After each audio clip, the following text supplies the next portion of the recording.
Yo, yo, yo, welcome back to the Further Your Lifestyle podcast, conversations on lifestyle, passions, and hustles. My name's Chris Furlong.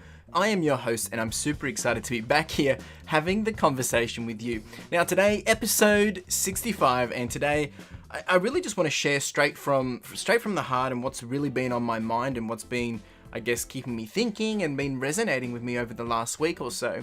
And I guess some ways you could put this as is maybe it's a bit of a pulse check or a bit of an episode where we kind of just ride through a series of questions, things that I've been thinking about and talking about over the last week. But really, I'm going to go through a bunch of different questions or statements that I believe will help prompt you to think about the same thing, but also get you to maybe ask yourself some of these tough questions or to think, is there something here which will be relevant to you or maybe help you ponder or maybe just get some fresh perspective. Not here to say that my ideas are the right ways. I'm essentially just sharing. And I think all these things that I talk about will be relevant to us in one way or another, more than others for some and less for others for some. But yeah, let's just really just dive into it.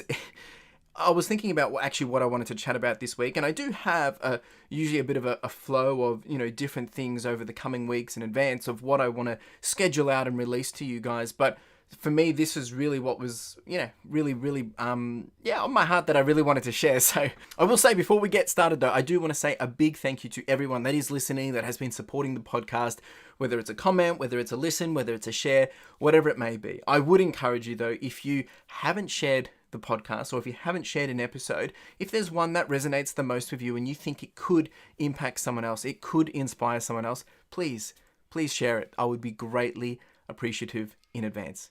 Anyway, let's dive in.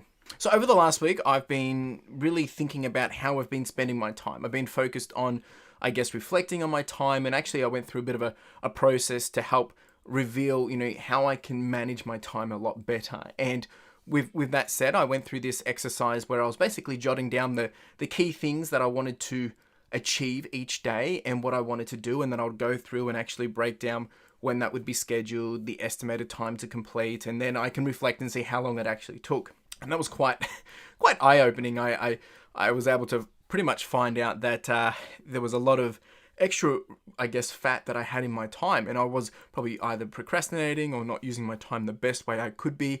And, it opened up my perspective to see that there's so much more that I could be doing. But that's not really what I want to talk about. The point here is the key area around actually jotting down your key wants that you want each day.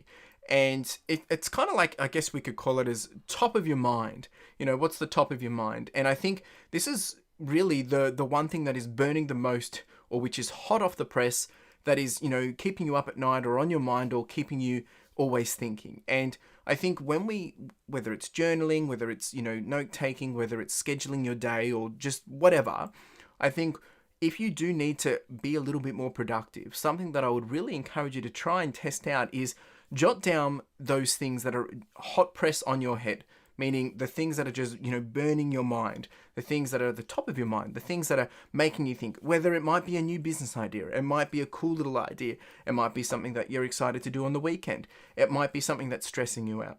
Whatever it is, draw a little box on some paper and just jot down these things. What's the top of your mind? What are the things that are on your mind?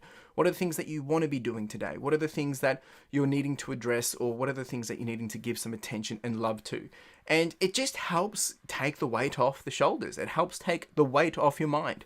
And then, of course, you still got to go do those things. But I think jotting them down, it's just going to help you have that extra clarity. Now, you might think, Chris, this is such a simple thing. And that's exactly what it is. It's such a simple thing, and I had neglected doing this for so long. I was doing it in small dot points, but now that I've changed it over the last week and a half of doing this exercise of, programming how I'm spending my time each day, this has been a big win. So my first encouragement, my first statement, my first thing that was really what I wanted to talk about was, leveraging the top of your mind and actually taking the process of jotting it down, getting it off your head and getting it on paper, and then you can take action on it. So I guess, if just to clarify, so when you are planning your day or your week or whatever it is, ask yourself this: what's the top of your mind? And also, this might be a great conversation starter with 1v1s, when you are catching up with someone, or when someone doesn't know how to start, or to help break the ice, is ask them what's the top of mind, right? And see what comes up. And with that, a nice segue in the same spirit or in familiar elements, I guess. Another thing that I like to keep myself in check with is asking myself this question each day. I don't do it every day, but I do it every day that I feel like I'm not getting towards where I want to be, and asking the question of what is one thing that you can do today to get you closer to your North Star. Now, I've talked about this a lot and I continue to talk about it because I think it's very, very important. And I also believe that this one is easier said than done. It's not always easy to, I guess, prioritize time for the things that we want because other things take time away from us. But it really should be our priority. If you've got these goals, dreams, aspirations, or things that you want to progress towards, you need to ensure that you're giving some time and space to help these things flourish, to help make sure these things are blossoming. Otherwise, it's not going to happen. That's just the reality of it. And it's not about doing big steps, all at once. It's about doing small steps each day. It could be as simple as, doing a lot of things if you've got the time. It could be a matter of doing a small or a big thing. But the key thing, as I just said before, is consistency daily, not massive mountains overnight. You can't be putting that pressure on yourself, but you can't also be saying, oh no, I'm not going to get it done because you didn't do anything. If you've got 30 minutes, spend 30 minutes on it. If you've got 3 hours, you can spend 3 hours on it. The point is, don't let it go to waste. And it could be small. I don't know what your North Star is. And if you don't know what your North Star is, if you don't know what I'm talking about, it's the thing that you're working towards, where you want to be, whether it's a 1-year goal, 2-year goal, 5-year, 10-year, long-term, 30 years. I don't know exactly what it is for you, but you will have some idea of where you want to be. And all that you're doing, you should be making sure everything that you are doing, actually, to be honest, would be the best way to do it, is getting you towards that path. But sometimes there's these actionable things that we need to be doing on a regular basis to make sure we are taking the necessary steps. For instance, if you want to be a doctor, well, of course, you're going to have to go through med school, right? Now, that's great. Okay, you understand that. But also going through the process of studying, going through the process of doing a placement, going through the process of extra learnings, going through the process of, I don't know all the details behind it, but all those things are the bigger picture things in helping you get towards to where you want to be. Doing the 3, 4, 5, 6, 7 years of university or education, they're all part of it. It's like if you were getting a job and you wanted to, maybe you wanted to be a project manager. Well, you get a job and then you start to work as a grad, and then you're doing some of the analytical things as an analyst, as an entry-level person in that company. You start to learn the tricks of the trade, and then as you get experience, then you're able to take on a new role, and eventually, through the experience, through the opportunity, the different roles that you're doing, you will then start to be able to do something like a project management role. You can't just rock up and be a project manager without doing any of the work. But at the same time, that's your daily thing. Those are things that are moving you towards regardless. But there's other things that you can be doing. You could be doing side quests such as doing the additional trainings of actually project management, understanding it, right? You could be connecting with people that are going to get you closer to actually being to where you want to be, meaning maybe they are a project management professional and you can learn from them, get some inspiration, get some insight. There's lots of little things that we can be doing, whether it's very tangible things in terms of actually spending 1 hour and actually doing it, or there's things that are passive, which you're doing anyway, which are going to get you there. But the big question is, you need to be able to call out, what have I done today? What is one thing that has gotten me closer to my North Star today? If no, why not? Or what will it be today? And I'm starting to realize a lot of these little small conversations that I'm having just now, they're kind of like little vents or little episodes. But I think it's important because for me, this is my way of helping you understand what I'm going through. I'm learning so much as I go through this process of building a podcast and building my business and all that jazz. But at the same time, I think there's so much things that we can have a conversation about that is of value. And speaking of value, your time is valuable, right? And you get to spend it how you want. You get to choose it. Now, I know this one can be a little controversial in terms of maybe people won't accept that and it can be a little tough to digest, but the reality of it is true. We get to choose what we do with our time, and you get to create the story and the narrative about that. If there is a lack of control of your time, you need to figure out how to regain that control or accept the parts of it where you cannot control, meaning you're choosing to spend your time that way. An example of this would be, for instance, if you're working a 40-hour work week, you're working for someone else, there is going to be times where people will say, we need you to work the weekend. Now, you have a choice to say yes or no, right? Most of the time, we probably won't say no because like, oh yeah, I need the money or whatever, but you're deciding to let that happen, right? And then the next time, it'll be easier for them to ask and know that you're likely to do it. But the point here is like, there is areas out of our life where we're probably getting more dictated and we're not being able to have that control at our best ability. But at the end of the day, you still have a choice. Now, I'm not here to say, be stupid and, say no to everything and, put up huge boundaries and, don't talk to anyone and be very selfish. But I think there's a balance of boundaries that need to be in place. And with all that you're doing, if you want something, you need to be able to prioritize your time. And your time is valuable. So how you spend it should be how you want to spend it. So if it is working, yes, you need to spend it working.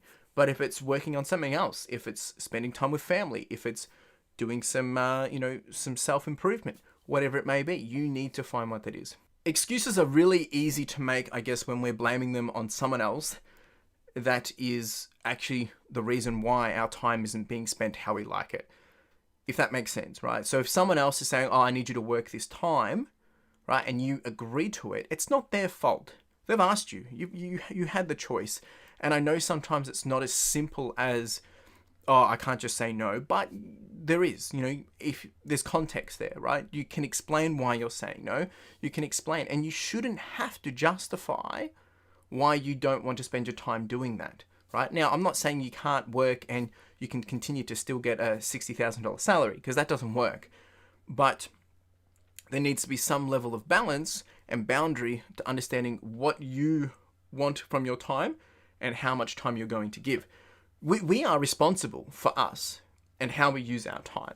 If something doesn't sit right or stick right with you, then you have the responsibility to change it. No one else is going to do it for you. You need to push for the change. You need to create the change. You need to help make that come to life. Yeah, it's a tough conversation to have, because I think a lot of us will agree and disagree, but it's easy for me to say because I'm not working the 9 to 5, I work for myself.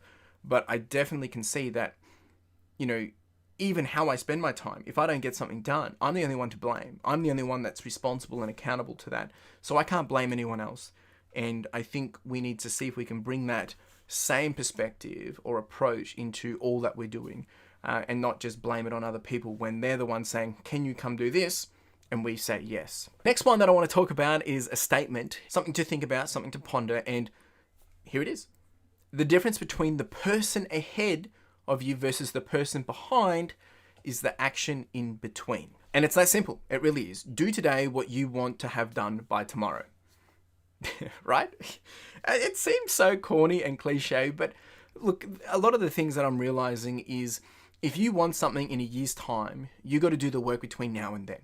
You can't get to 2 years later and then think, oh, only if I had started 2 years ago. Well, you'll think that anyway, but that's why it's important to understand where you're going, what you want, and what's it going to take to get there.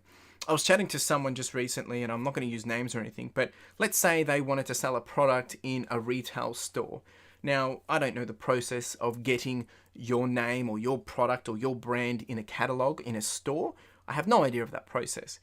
And neither did the person. But I said, if that is an end game of where you would like to be, it's probably really important to understand what does it actually take to get to that point. Don't build up this amazing brand, this amazing product for 2 years, 3 years, and then assume that you can rock up and just say, hey, I've got a good brand. I want to be in your store, right? Because they might say, oh, you need to do X, Y, and Z. And then you realize you've got to spend another 2 years to get it right. So you're better off at the very, very beginning is go knocking on the door, get on the phone, call, email, whatever it is, and actually say, if this is what I want to do, what does it take? What do you need? What for someone to look at my brand, my product, and say, yes, we want to have it in our store. What is that going to take? What do I need to be doing? And that way you understand a very clear definition of what it is you need to be doing or have done or achieved in a certain amount of time, or what does that look like to get that. Now, you might then realize that's not what you want.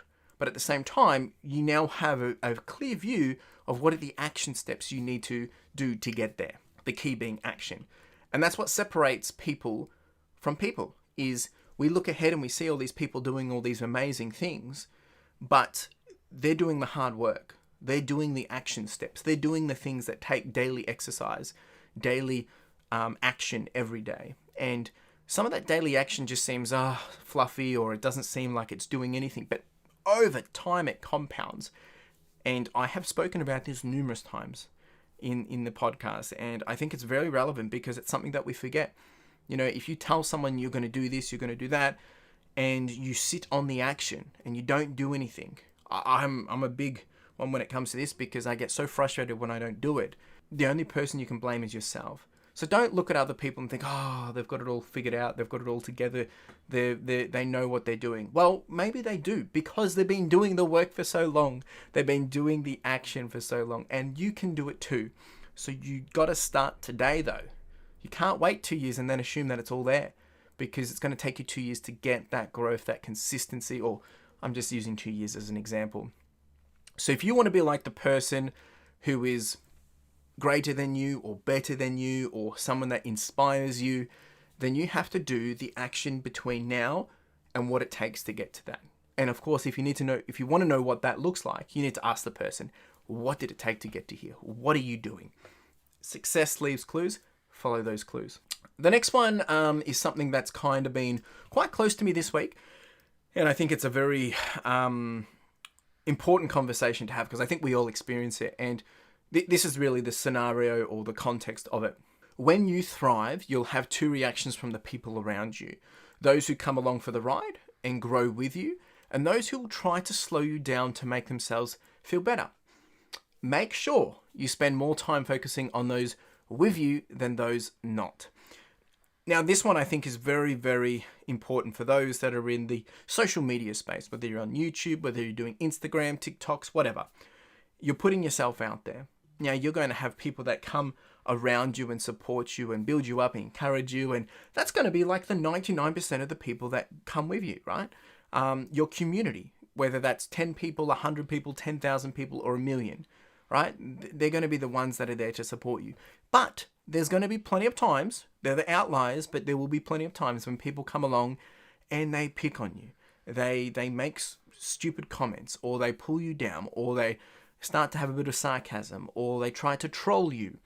And we spend so much time, and I say we, meaning I've done this too, so much time getting focused on that negativity and thinking, what have I done wrong? You start to defend yourself. You're trying to get, what am I doing wrong? Is it what's going on? And you start panicking. And when really you've got all these people, usually, 99% of the other amount of people. So if you've got 1,000, let's say, you've got 991 people vouching for you, and you've got one person that's pulling all that down and absolutely destroys you.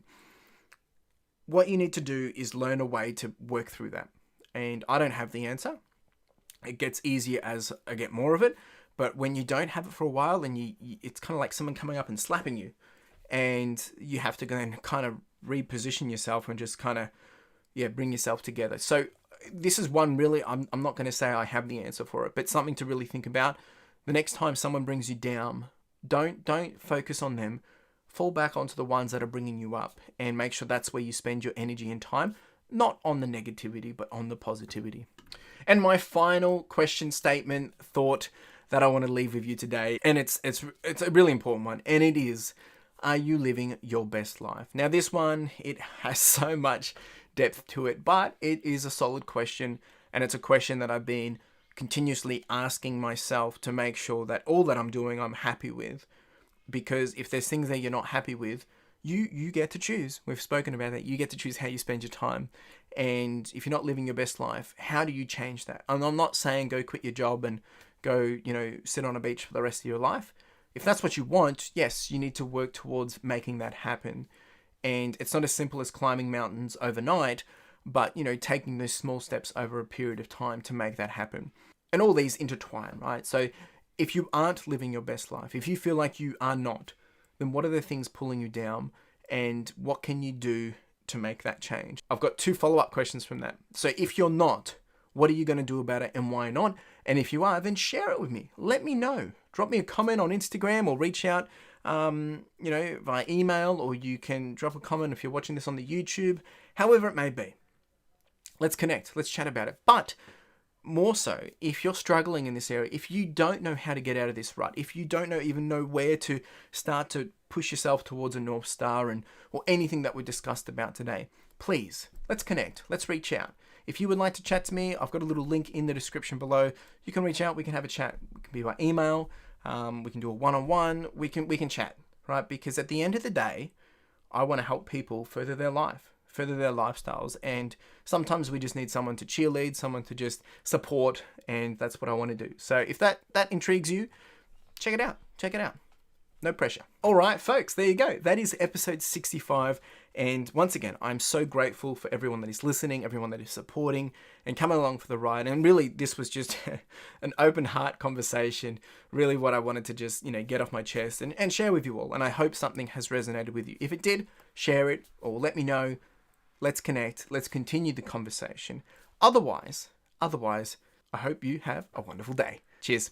Now, if you didn't know, we do have the podcast merch, and this is with a key focus of enamel pins. Now, if you haven't checked these out, make sure you do, because the intent of these are really just to be a small token and a reminder for you to charge on, to push on, and to further your lifestyle. Whether it is a gift for someone else to encourage them, or maybe to inspire them, or maybe it's a way to motivate yourself, or you can simply just make a purchase to simply support the podcast, which would be greatly appreciated. We do also have some sweaters and some long tees, so make sure you check it out. Link in the description and in the show notes. Really do appreciate it. Cheers.